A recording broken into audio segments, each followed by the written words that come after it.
Good evening, everyone. Welcome to Cathedral Commons. St. Mark's Cathedral acknowledges that we gather on the traditional land of the first people of Seattle, the Duwamish people who are still here. And we honor with gratitude the land itself and the life of all the Coast Salish tribes. Welcome. We are delighted that you're here, and greetings to those that are joining via Zoom as well, wherever you may be. What a momentous occasion as we turn into a new era in the life of the diocese. And we have the 9th Bishop of Olympia, the Right Reverend Phil LaBelle here, talking tonight about something dear to his heart and for which he's gained much knowledge and wisdom. And I was so delighted when I asked him back in, I don't know, the spring or early summer, would you come talk to Cathedral Commons sometime, thinking maybe a year on? And he said, well, yeah, the week after I get consecrated sounds great. A man not with a faint heart. So will you greet your bishop, Phil LaBelle?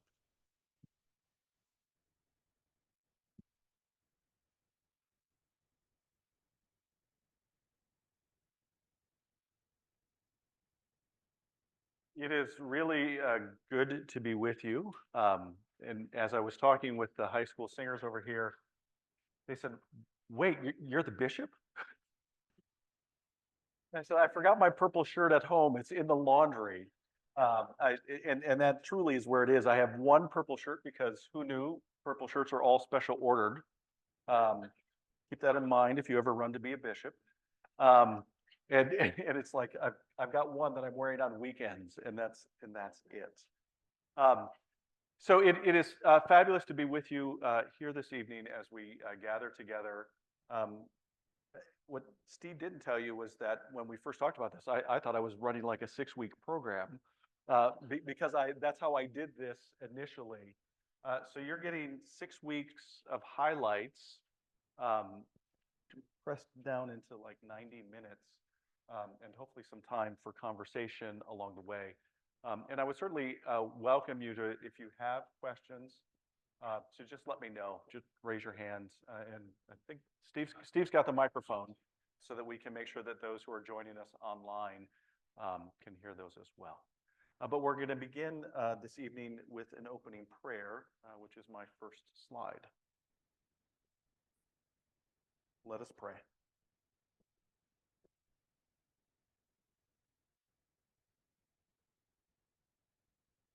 O Lord, support us all the day long until the shadows lengthen and the evening comes and the busy world is hushed and the fever of life is over and our work is done.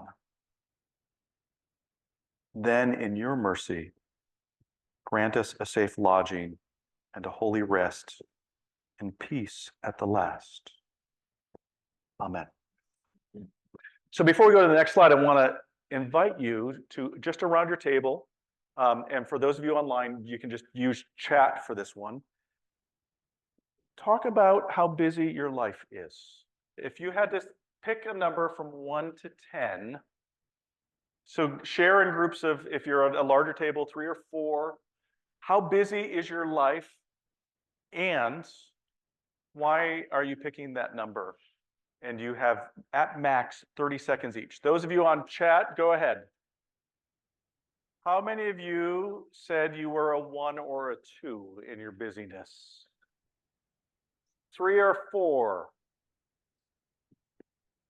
5 and 6. People there. And you can put your hands down. 7 or 8? Anyone at the high end? 9 and 10? Yes, that's where I'm at these days. Comes with the new territory, I believe. So we're going to talk about that again in about 45 minutes.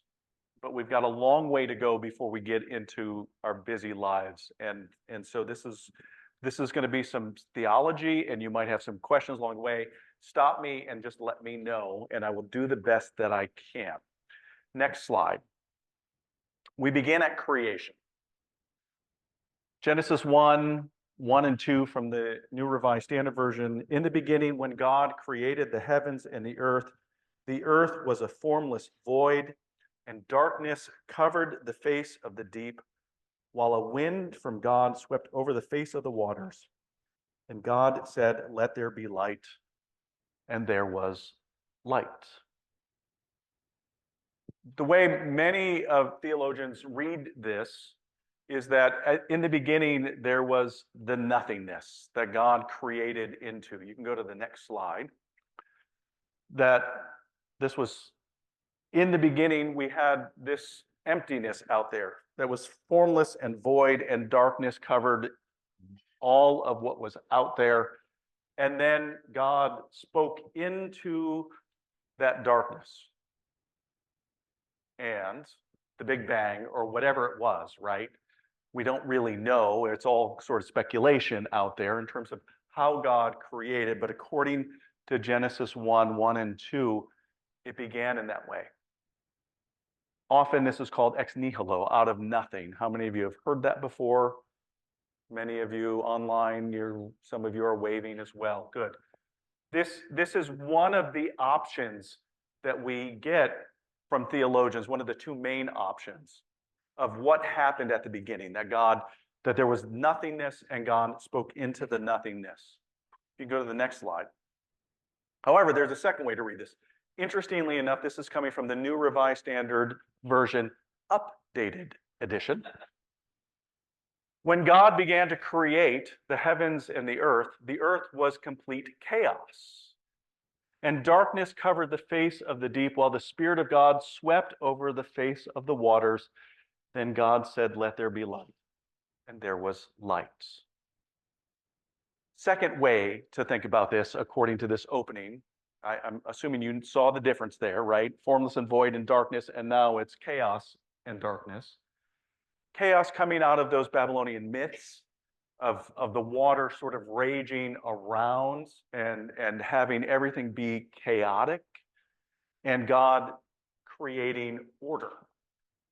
A lot of process theologians point to that way of understanding that God began to work, and God's first act is one of order, or I've heard it said, God's first act was one of redemption, that God spoke into this chaos and said, "Let there be light," and there's an ordering going on. Any questions on that? Interesting to me that the two different versions of the NRSV have such a different reading for the very first verse in Scripture, and it makes me wonder what else they've done along the way. Okay. Into this breach steps Jürgen Moltmann. You can go to the next slide. German theologian, that's the chaos. You can go to the next slide. Jürgen Moltmann, German theologian, this past century, actually just died just recently. In his theology around creation, God in creation, he lays out these two options as being the most predominant ones that we hear about in theology. And he says, I don't like either of them. Jürgen Moltmann sort of does this if you read him. His question is, if there was nothingness into which God created, or there was chaos, how did those things get to be there? If we believe that God is omnipotent, all-powerful, and omnipresent, the more important one here, if God is everything, everywhere, all at once at the beginning, how did these other things come to be? And Moltmann says, more importantly, if we just believe that there was darkness out there or chaos out there, then those things would be co-equal with God. That God couldn't be who God says that God is in being omnipresent and omnipotent if these other things existed. And so Moltmann, next slide, please, borrows an idea from the 16th century Jewish mystic. This is where Zimzum enters the chat. He turns to Isaac Luria, who is this Jewish mystic that was not read outside of any sort of, certainly not in Christian circles for years and years and years and centuries, frankly. But he borrows this idea from the Jewish mystic Isaac Luria. Isaac Luria lived in Jerusalem, studied, had a small group of followers around him. As with most Jewish mystics, they shared a secret knowledge with each other that was just for their respective groups, and they didn't go outside of their circles. Except Isaac Luria's followers said, this stuff is really good, and we need to share it. And so it got a little bit of a wider audience, and until finally, because it was written down, it came out to Jürgen Moltmann. This is where it's going to get a little dicey for a couple of minutes, so hang on. Originally, the concept of Tzimtzum meant God shrinking God's self and bringing God's self down to a specific point in order to be present at the Holy of Holies. For those of you who remember this part of your Jewish history and in Scripture, that God is present in the temple, right, at the Ark of the Covenant, where the high priest would go behind the curtain one day a year on the Day of Atonement to make an offering. The Jewish mystics believed that God would shrink God's glory, the Shekinah glory, to be present in that one spot. Are you with me? Isaac Luria says, well, that's an interesting way to think of Tzimtzum. I think of it this way. And he flips it on its head. That it's not God reducing God's self to a single point, but God withdrawing from a space within God's self. Isaac Luria says, if we believe that God is everything, everywhere, all at once, that before God could create, the very first act of God is one of self-withdrawal in order to make the space in which then there was nothing, into which God could create. Okay? So he takes this idea and borrows from the other mystics of God, shrinking God's self to a single point, and turns it around and says, no, it's not God shrinking, it's God creating space within God's self. If you go looking for this online, there are other ways to spell it. That's the only reason I have that last bullet point there. But recognize and see what a difference this is in terms of our understanding of God's first act, right? And this is what Moltmann picks up. He says, this isn't God speaking out and being all-powerful, which is how we often envision this.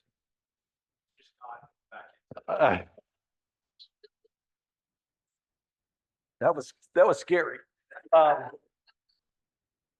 Okay, so it's not necessarily God speaking out in power, with power into the darkness as God's first act, but God self-sacrificing and giving space within God's self over to the creation of the cosmos.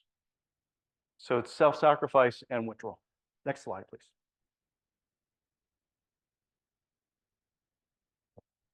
Okay. So God withdraws God's self from a space within God's self in order to make creation possible, according to Moltmann. And he writes, God's creative activity outward is preceded by this humble divine restriction. God's creative love is grounded in this humble, self-humiliating love. Does this sound like someone we know? Because that's exactly what Moltmann does, right? As a Christian, he ties us right back in to Jesus and his giving of himself and coming down, according to the Philippians, to him, right? Lowering himself and becoming a servant among us. So Moltmann, connects almost instantly as a Christian the use of this Jewish mystic and our understanding of God, that self-sacrifice becomes the key defining trait of who God is, rather than just being reserved to the second person in the Trinity. And again, this is really messing with how we really understand this. And then he pushes the buttons even more in 1985. God creates by making room, and this is best brought out through motherly categories. He says, it's as if God has created a type of womb into which then God could create and birth the cosmos, as he says. And this creation is not outside of God. It's not withdrawn from God, but that God is all around us. Are you with me? Any questions? There's a laugh, so there's a question.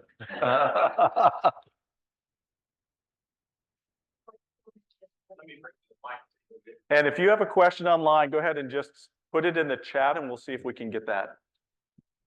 No, I really don't. I laughed because it's a lot to take in and to Yes. really absorb in a meaningful way. And if I could talk to you tomorrow, please. Yes. And the next day, and the next day. Yeah, this is a lot. Yeah, God sure. took 13 billion years, Yeah, right? So exactly. Could you tie this into the Shekinah? Yes. So again, the Shekinah glory of God is the glory that was present at the Holy of Holies. And so the Jewish mystics who preceded Isaac Luria said that Zimzum initially meant God reducing God's self into this little space.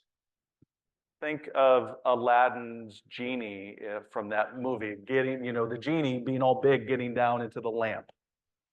Okay, that was what initially Zimzum meant in the circles of those who were Jewish mystics.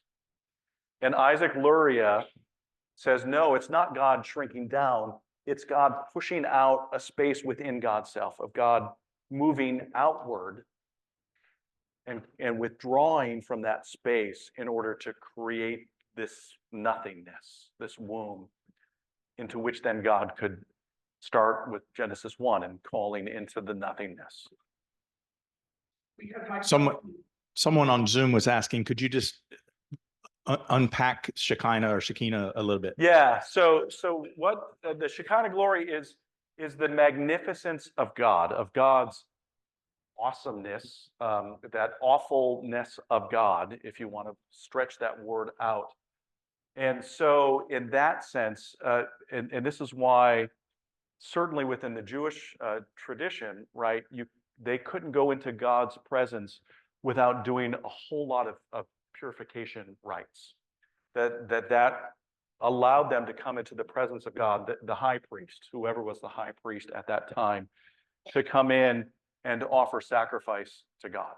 And because this place, the Holy of Holies, was so righteous, so filled with God's presence, that we were unworthy to go into that. But the concept of Zimzum with this is God coming into that spot, of God being fully present, of God's self in that spot. And again, this is where Luria flips that. Yes. So my question is, if God is creating this spaciousness, Yes. who is creating the chaos and the darkness? It's like chicken and the egg. I am really perplexed by this whole idea. Yes.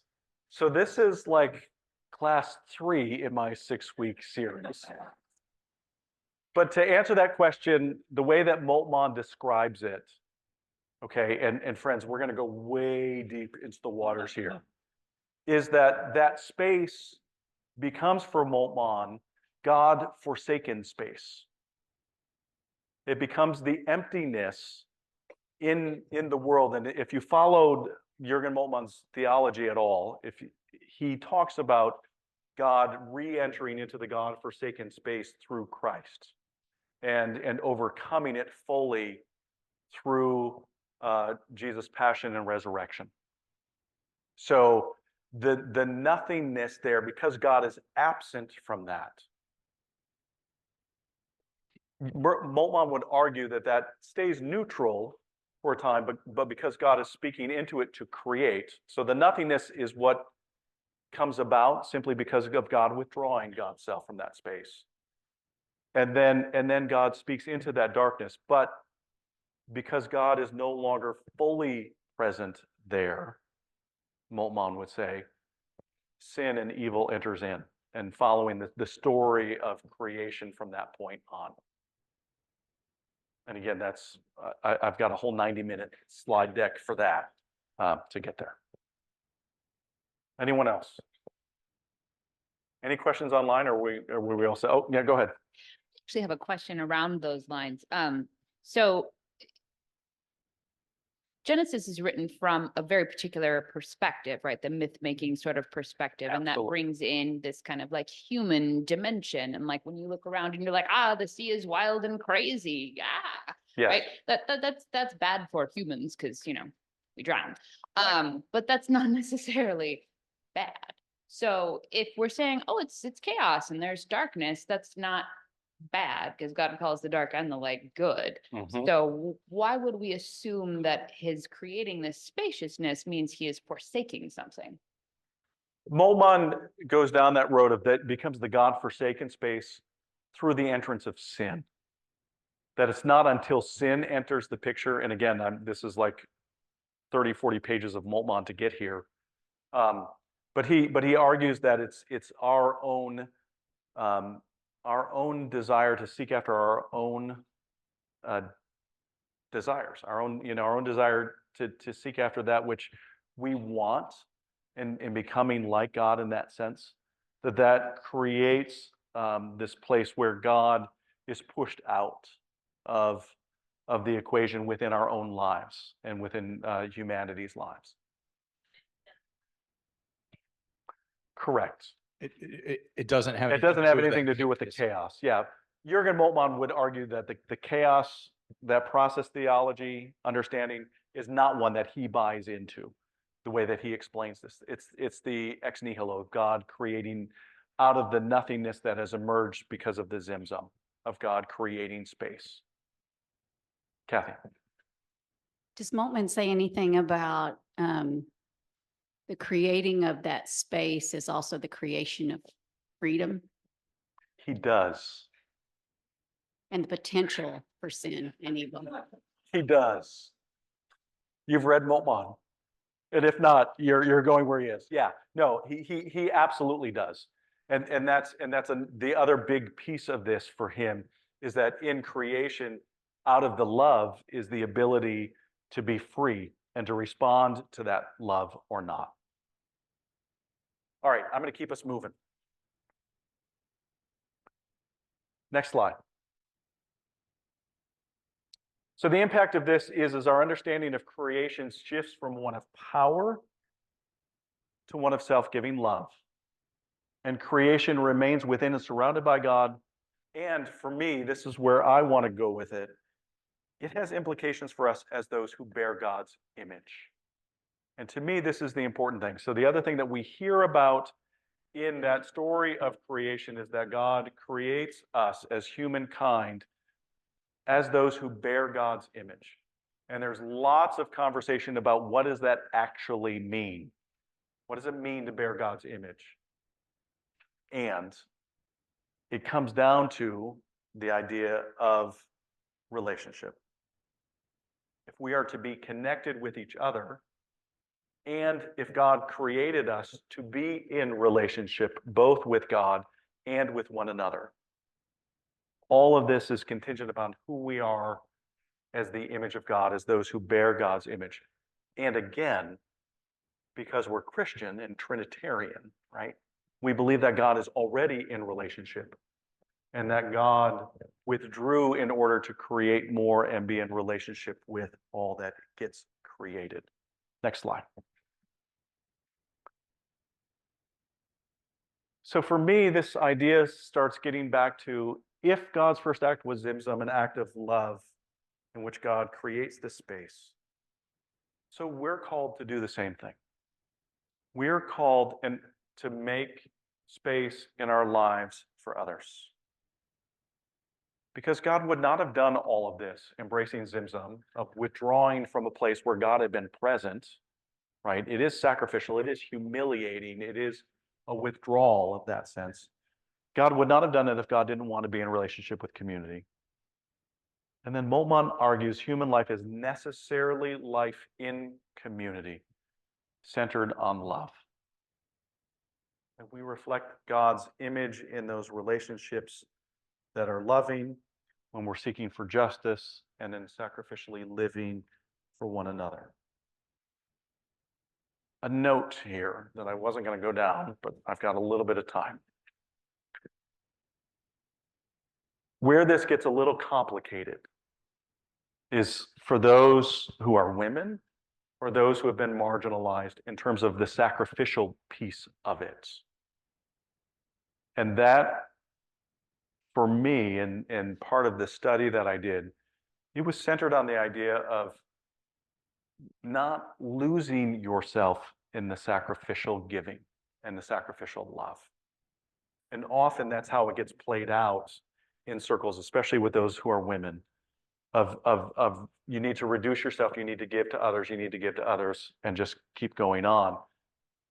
As opposed to saying that God's withdrawing and God's self-sacrifice did not lead to God no longer being God. So that I just want to flag that, because that came up a lot in my 6-week course, this idea of sacrificial living, and what does that mean, especially for those who are women. So how do we make space in our busy lives for God, for others, and for the natural world? Next slide. Next slide. There were 2 there. Yeah, just go ahead and just thank you. How many of you have a cell phone handy? Study in 2019 that US residents check their phones 96 times per day, once every 10 minutes.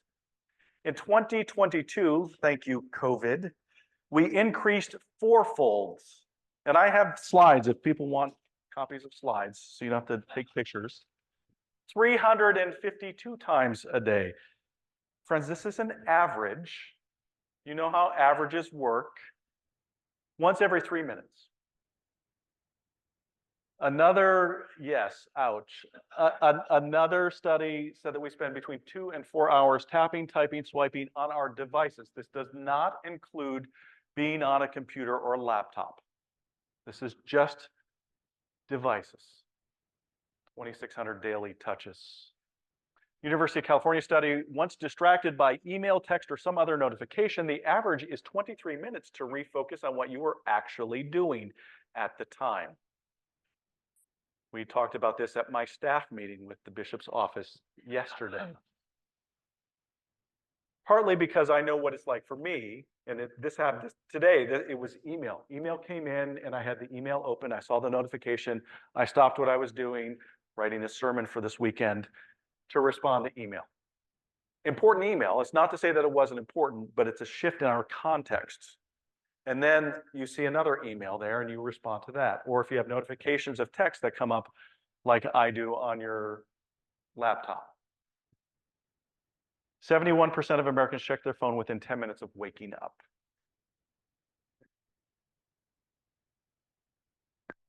So what I'd like you to do in your small groups, and again, we're just going to go chat on this one for those of you online. What do you think of this? Do you think this is accurate or not? Does this talk about your life or not? And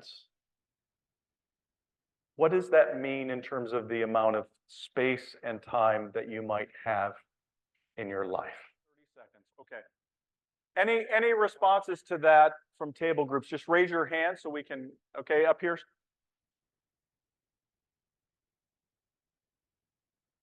Just a note that it's expected that we will be available instantaneously always.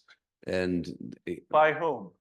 by the others, I mean, I was commenting that the rector of the church that I affiliated with wanted a number today, and she sent me the text and I didn't respond for like 4 hours because I didn't see the text because I was busy doing other things. And anyway, but there's an expectation that we should be available instantaneously. Okay. What else? Any other comments? or online? If there's someone online, can we hear them if they raise their hands? If you'll just come off mute, if you're online, we'll call on you.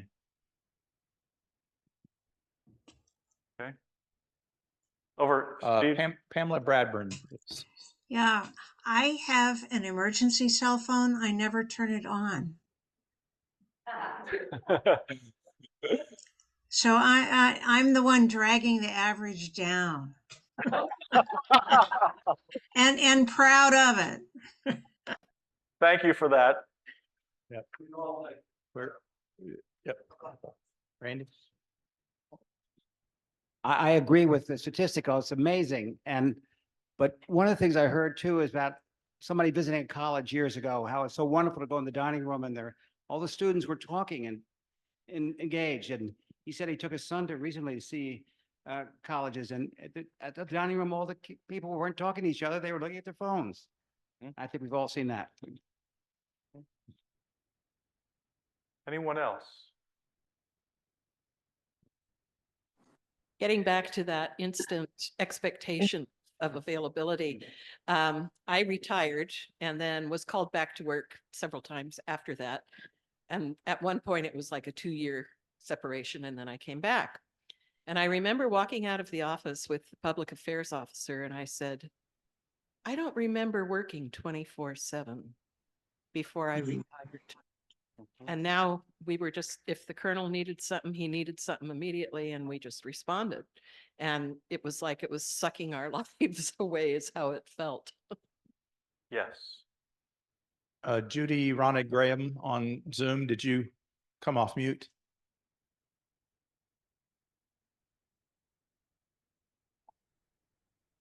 No. Okay. Okay. Can I say something? Yes, go ahead. Nancy. Oh, I had a career working with young children, and it just makes me cry to see adults involved with their devices and not interacting with the children who are immediately present with them. Yes. And this Mike, is, oh, someone else? yeah, I didn't quite finish. My comment was going to be along that same line, that because we're on our phones and iPads and so on so much, I think it's really affecting the way we communicate, and people no longer know how to talk necessarily to one another. Someone online by the name of Melissa LaBelle says, yes, this is a good point. I think maybe back to the teacher, Nancy. Many kids don't get direct face-to-face interaction and just learn to engage with tech instead. Yes. Yes. Who is that? I say, who is that? Yes, that's my wife, Melissa, who's at home this evening, but also an educator and a person who trains educators. I'd like to say something. Oh, go ahead. One more. We agreed with the the statistics, and also I really appreciated my conversation partner bringing up something that's good about it, and that is we have this access to this worldwide. The word he used was expansive library, and with some boundaries and some respect for our time, etc. What a wonderful thing to recognize. Yes, thank you for that. My first book recommendation for you this evening is called 24/6 by Tiffany Shlain, Schlain. I don't have this in the note, but Tiffany Shlain, she grew up as a cultural Jew. She said, I like lox and bagels and Barbra Streisand. And then she ended up marrying a guy who had spent a number of years working over in Israel, where even though he was a similar sort of framework in terms of his identity as a Jew, did not really practice Sabbath until he got there. And in Israel, it shuts down. I mean, and this is just the way it is for those of you who've ever been in the Holy Land. You know this. that Friday evening to Saturday evening, nothing's open, buses don't run, you know, it's just, everything stops. And he found, he was a doctor, physician, and was doing some study, how meaningful that was to his life, just having that break. And so Tiffany Schlein, who is no Luddite, by the way, she founded the Webby Awards. She's, you know, did all the time in terms of her work. She and her husband started implementing a no screen policy from Friday evening until Saturday evening. None. Not for directions, not for watching a movie. And they invite people over for dinner. She said, we don't cook very much, and you know, throughout the week. And so because it's the end of the week, they always have the same thing. It's a roast chicken and challah bread and you know, a salad.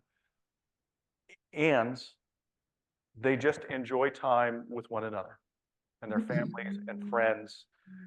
They did this, they've been doing it now. I think we're coming up on about 15 years, if I'm remembering right, of when they started. They have kids, for those of you who have kids, and they started that.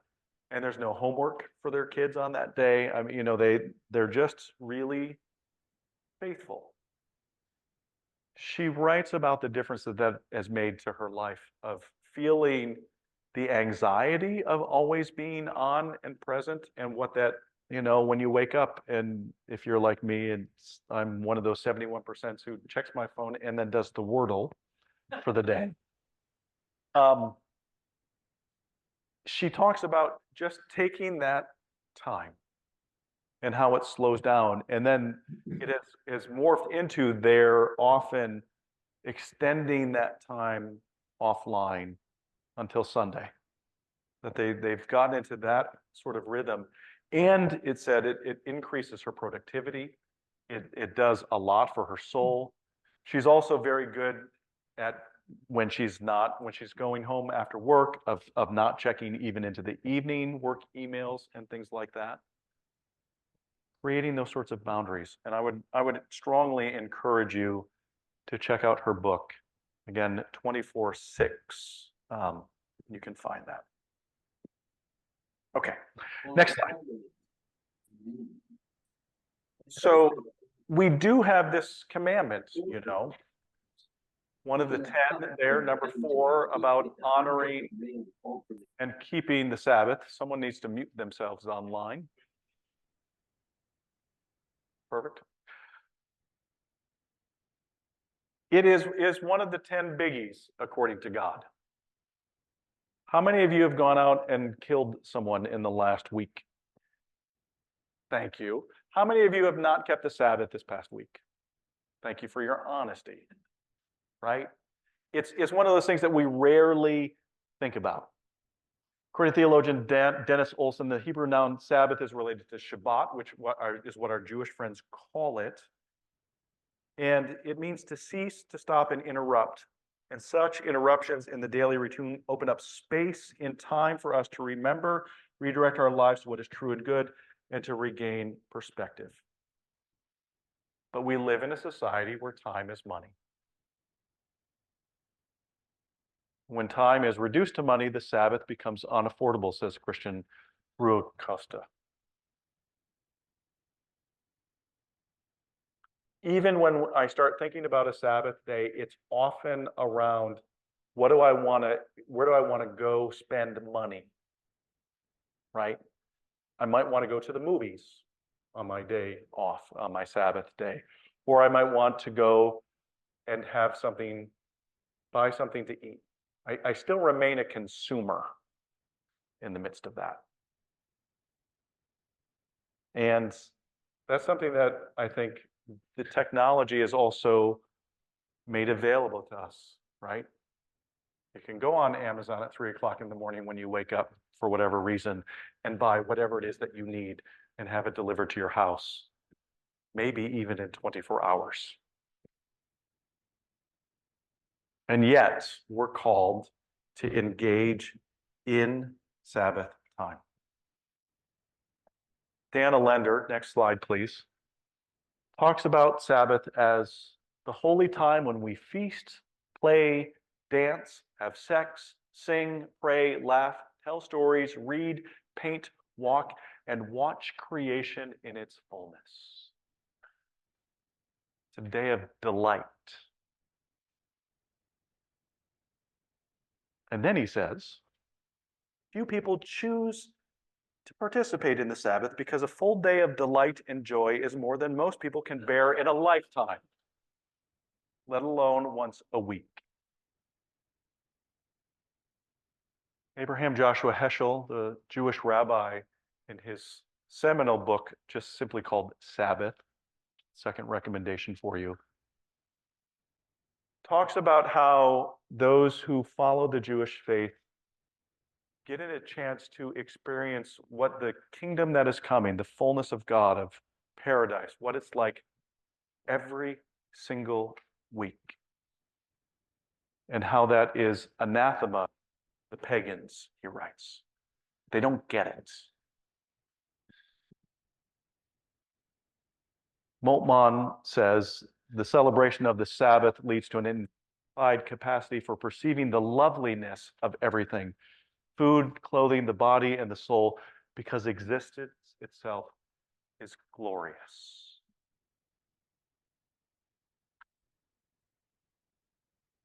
How many of you want that sort of experience every week? Right? I mean, we hear this stuff and we think, oh my goodness, that's what I would like. And you know who taps into that? Advertisers. Advertisements have a tendency to be what your life could be like in a Sabbath sort of world. Look at the pictures of ads or read the texts about getting a break or sitting down with that branded cup of coffee on the couch as you're relaxing with someone you love.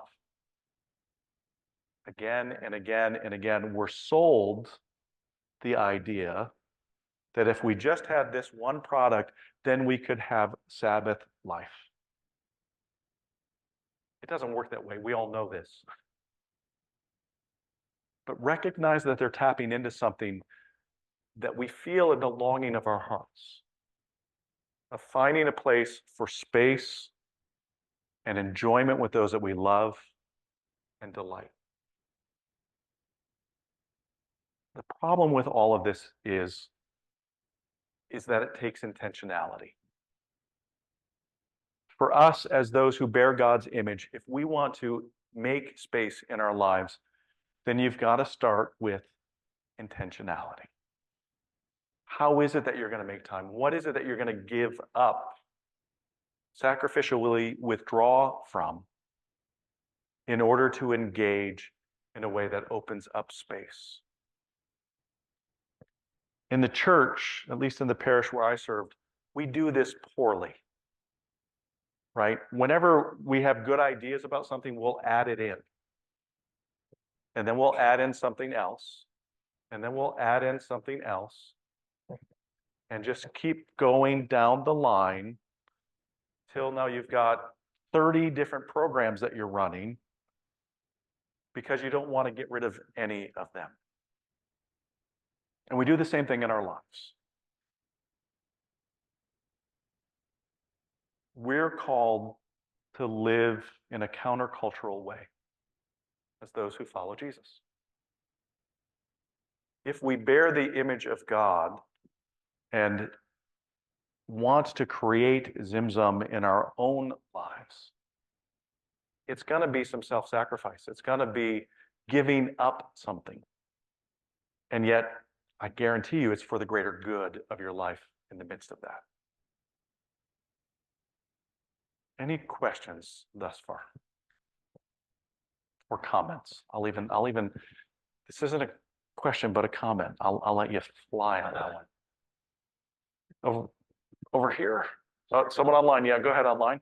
Jerry Gribble online.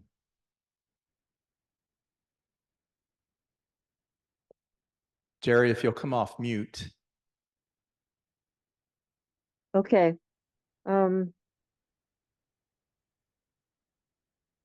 I was just thinking that, oh gosh, did I forget what I thought? Uh, tell me what you just finished saying. That it takes intentionality for us and self-sacrifice to give something up. One of the practices you could do is take a look at your calendar and how full it is. And if we're going to embrace Zimzum as God did at the beginning of creation, we do it for our important relationships and making that space. Something like that.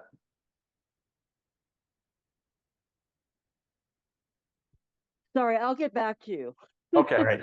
Thanks, Jerry. Who was over here with the One hand? over here, yeah. This is more of a comment, and it goes almost back to the beginning when you were first sharing with us, and I was starting to try and absorb what you were telling us.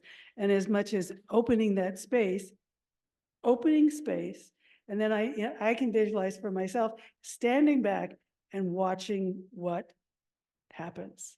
You know, I don't have to do anything. Let's see what plays out. And to do this, you say intentionality, is that what, to do this? Yes. And my thought is, well, it's also going to be, it's going to require a lot of discovery, because now this is the truth. What am I going to do with all my time that I normally spend keeping very busy doing this or that? That it's a discovery thing too.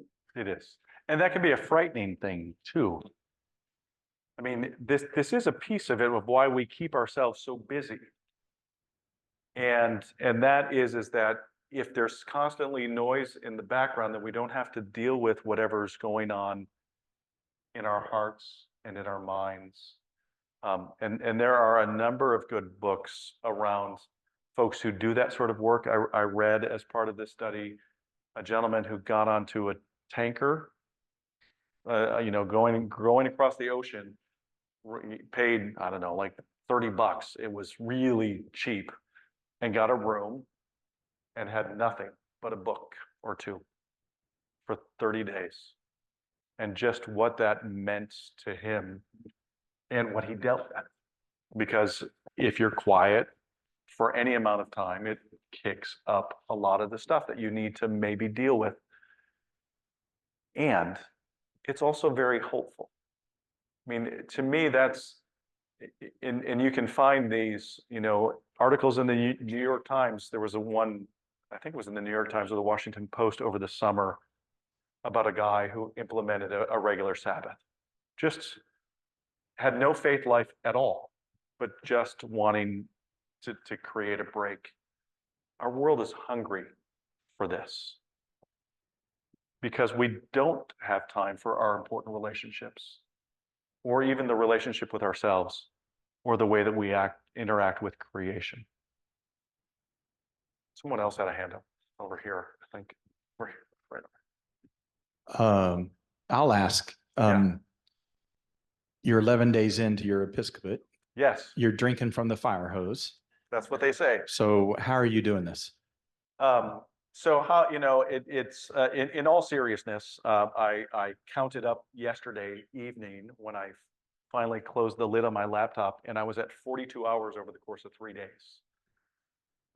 There's a lot in being bishop, and I'm making sure that we went for a long walk on Saturday, Melissa and I, and cooked at home, and I'm refusing, and it's that strong of a word, to look at email on those days. It's work in progress, and it's hard because people expect you to be online, and yet I'm choosing not to do that, both because I think that it's unhealthy, and it's something that I need to model.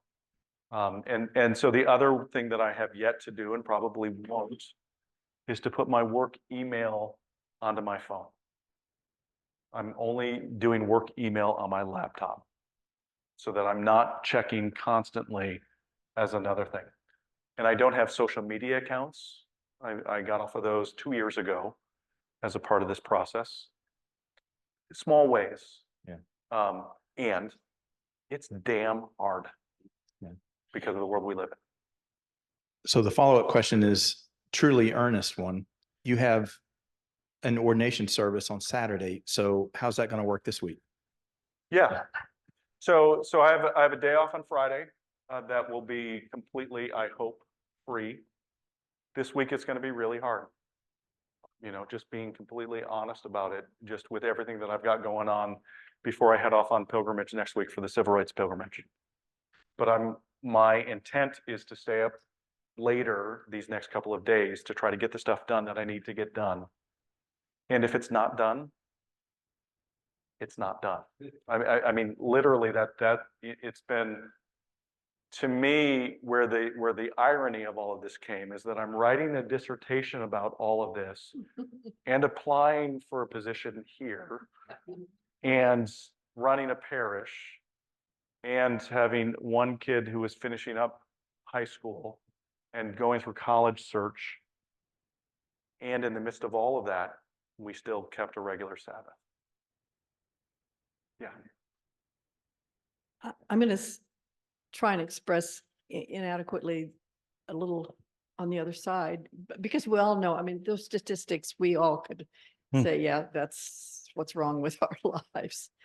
But I've also encountered, and I've encountered situations where I was offline because it was a monastery where there was no connectivity, and the kind of peace that if you're there for a week or 10 days is beyond what I can express after I'm back home for a few weeks.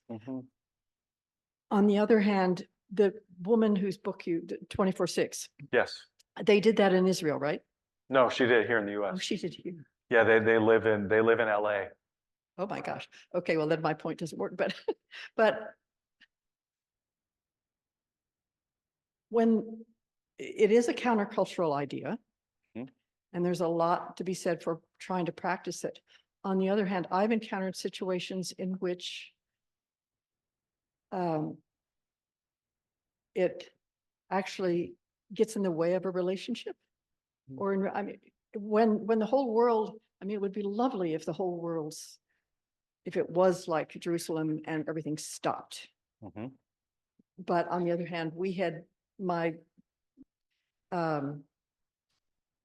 son's wedding. One of the guests was a very seriously practicing Jewish girl from Jerusalem, and she was keeping the Sabbath, and the wedding was on Saturday, and it couldn't be done because she couldn't be in a bus or in anything, and we couldn't find it. I mean, there were just so many rules to the way she was very serious about herself, but it got in the way, and that's a sort of extreme example, but there are ways in which. Yeah, so let me respond to that. I think that two things to respond to that.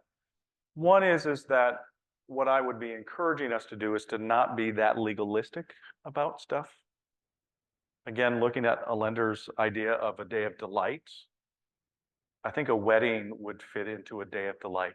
I think, honestly, as a bishop, ordaining someone to the diaconate is going to be part of my Sabbath delight in being here. I will not be carrying my phone with me because I'll just leave it at home. But there are ways to incorporate those things that are building relationships. And I think that that's the more important question is, what is it that I need to do to deepen my relationships and connections with others and make those sorts of choices, as opposed to the I need to be so overly committed to a legalism that is not helpful.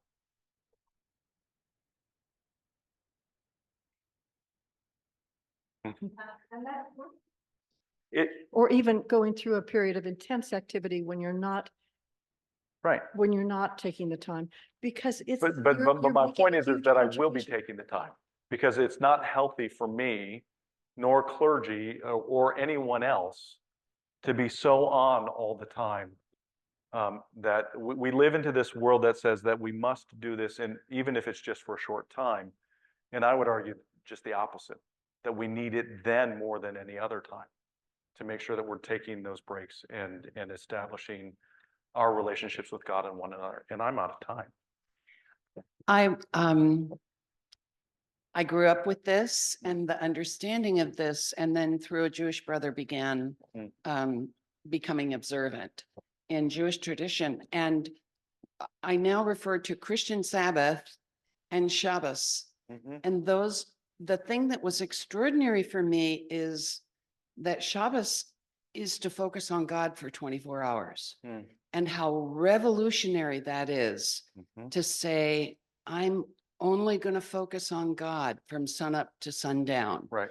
And I'm going to make a Sabbath hour happen every day. And that's going to keep my Puritan work ethic in control. So it was just shocking for me, but it's been revolutionary. I feel rested every week, and I got a bee in my bonnet that I've shared many times about.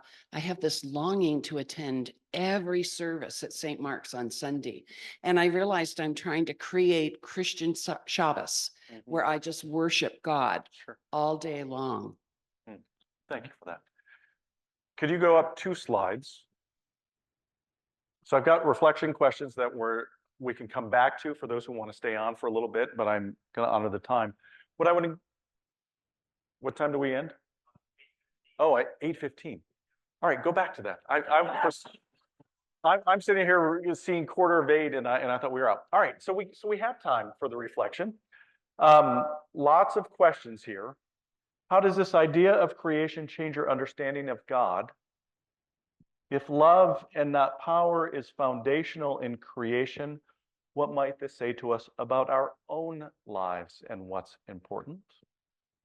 Where might your life be too full, limiting you or your own creativity? Where might you need to make space? And getting back to this point over here, how do we embrace Zimzum and making intentional space in our lives in a very anti-Zimzum world? All right, so what were you talking about? What responses might you have to any of these questions? Or there were a number of questions all at once. Go ahead and raise hands, and Steve will be over. First off, we have like the coolest table, but which is what this was really about. What we were talking about is 2 of us here are, besides being Christians, also very involved in Judaism and attend Shabbat services. I should attend them at Bet Aleph, and where is it taking? At Temple de Hirsch. And we were talking about just what Shabbat is like and how different it is from, pretty much anything else. Yes. We talked about, like, at my synagogue, we would begin the Sabbath service at night with a hymn that Isaac Luria wrote, welcoming in the Sabbath bride. Right. You know? Welcoming in the Sabbath bride. It's like a wedding. And so actually in the Jewish services that I've been a part of, we're facing this way, but the door is back over here. We would turn toward the door in order to welcome the Sabbath as a bride. Yeah, likewise, that's what we do. Yeah. Well, what else? Other comments or responses? Over here. Yeah, Joe.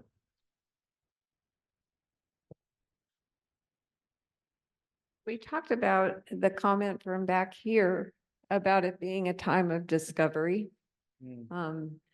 That we worry about what we will fill that Sabbath time with. And for me, it struck a chord of being a time to discover what I delight in. To make that a part of that Sabbath. So just filling the space with delight. And that's a good activity for you as you go forward to think about, what is it that would bring me delight? Make a list. See what that's like. Who else? Yes. So we had a bit of a discussion about love and power, and actually kind of questioning a little bit whether, setting up a dichotomy, a splitting of love and power, whether that really maybe says more about how we conceptualize and experience and relate to those things rather than so much the true nature of love or power. And someone even found some good kind of symbolism in the Harry Potter stories about how the whole point of that was that love was more powerful than death. Mhm. I would love to have been a part of that conversation. Well, the truth is J.K. Rowling stole the Christian story, right? Yes, So- we all know that. We're not gonna go down that rat hole. Okay, what else? She borrowed it, I'm Yeah. told. So did C.S. Lewis. Yes, I heard that. Yes. If I can summarize part of what we talked about being very supportive of the idea of creating Sabbath. And we reflected back on things that we did when we were younger in the because we're all, 60, 70-year-olds. And talking about what life was like before there were cell phones and the things we did as children growing up, creating community with one another through finding things to do, interacting with nature, playing games, all of those kinds of activities. But the other thing that came up is, well, we really shouldn't be demonizing technology. Technology is kind of neutral, and it's and there are good things that we can do with it, of course. So it's important to look at both sides of that. Mhm. And I just wanted to add one PS, and that is that the scientific research about attention span is coming on strong now. And it's a myth that most of us cannot multitask. And I always felt really inadequate at work, that I was not a good multitasker. And it makes me feel better. And just to follow up on that, to me, what's interesting around technology is you're absolutely right. I mean, what I love about technology is that I'm able to connect with my kids more frequently. I had a phone conversation with my son. And I wonder about the time that we're standing in line at the grocery store. And the first thing we do is this, rather than just being present. And it's hard, because our instincts are to do just that. And are there ways that we can interrupt that? Anyone else or anyone online?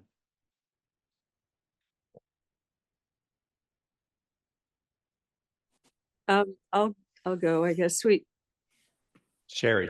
Yep. Yeah, someone in our group had been in a work situation with a lot of Orthodox Jewish people, and he was commenting that it seemed to him that was easier in a way for them to adhere to Sabbath practices, because everyone in their community was also doing that. And we were discussing how sometimes our Sabbath is ironically fuller than it's a catch-all in a way for catching up on sleep, and with a culture we're living in, so many just other various things going on, that that's where it makes it challenge. It's a challenge, but also a need for balance.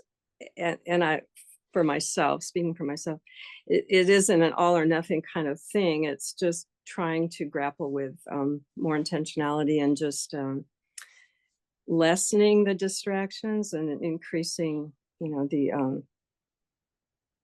the time that I allow for practicing what you're talking about.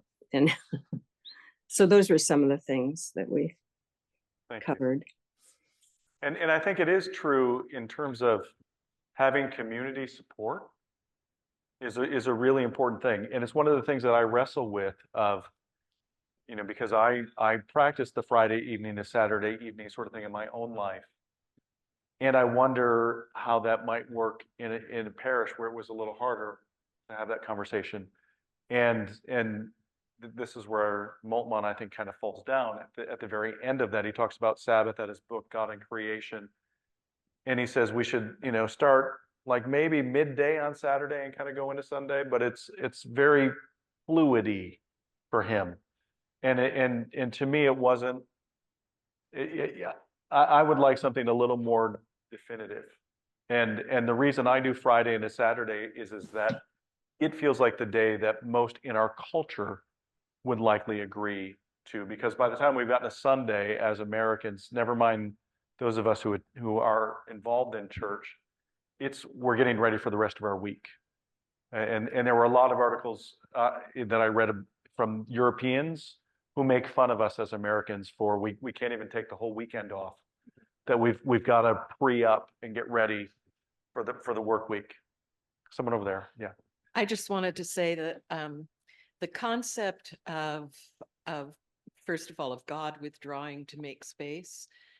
And I think so often we look at things and you know, in our diet culture and in everything else of giving up, that we have to give up something. And the concept of, no, I'm just withdrawing from use of my tablet and phone and TV and whatever else. And it's for a day. You know, a 24-hour period or longer if we want, but that concept is easier for me to be more intentional around. So just sharing. Thank you. Couple of things on that. One of the things that we did in our parish, so we had a yearly youth mission trip that we took our kids on, and we made them turn in their phones before they left, and they got them when they got back. So for the entire week. And so they asked us as adults to do it for a weekend with them. And it was an interesting sort of conversation about how it is that technology creeps in, and could we do a technology-free weekend? And it was something that people found challenging and really meaningful. So one other thing I just want to point out before I get to the next slide, and that is that we often talk about our Puritan work ethic and how we're so driven and we've got to be driven. And I've heard it, although I haven't heard it this evening, but I've heard it when I talk about Sabbath, that, well, I can earn the Sabbath in that way. A reminder that in the 6-day creation account, humankind's first day was a Sabbath. That they were created late in the afternoon on Friday, and then we roll into the Sabbath. And not something that they needed to earn to have. Next slide. Spiritual practice of thinning. Any gardeners out there? You know this if you plant seeds, that you cannot just let all of the seeds sprout and grow.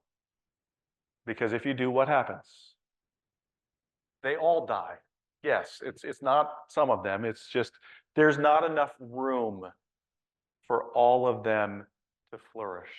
And so for those of you who are not gardeners, you go out and thin, you pull out some of the sprouts, all good things, right?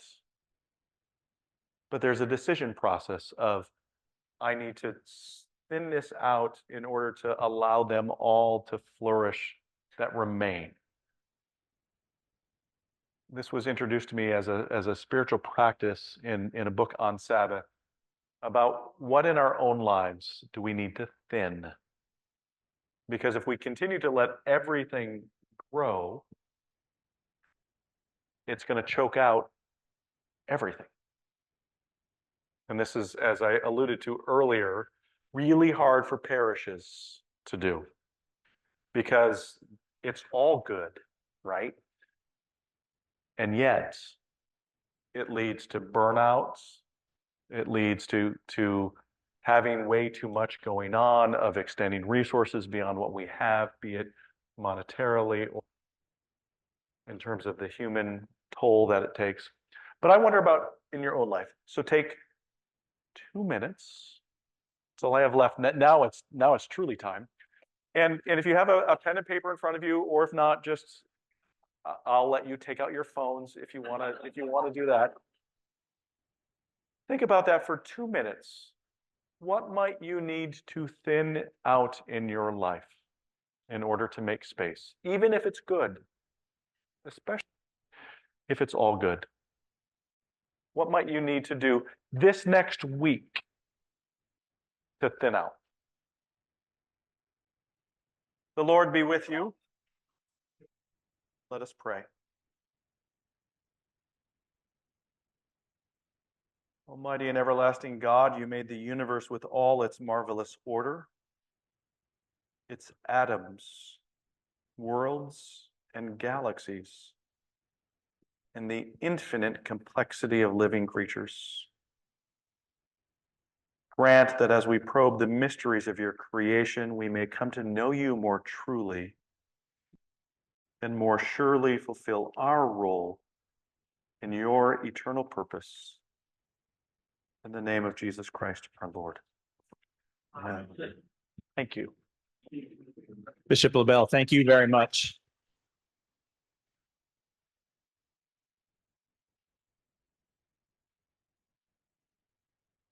What a treat to have you here in your cathedral and where you are the leader that calls us into worship, calls us into prayer, but also is our chief teacher and pastor. And we feel that tonight in spades. So thank you very much. Next Wednesday is a reflection on pilgrimage as spiritual practice, and in particular, the experience of 34 pilgrims who recently returned from Ireland and Scotland on Celtic spirituality. So come be a part of that. Greetings to those that are joining via Zoom tonight, and blessings to you all.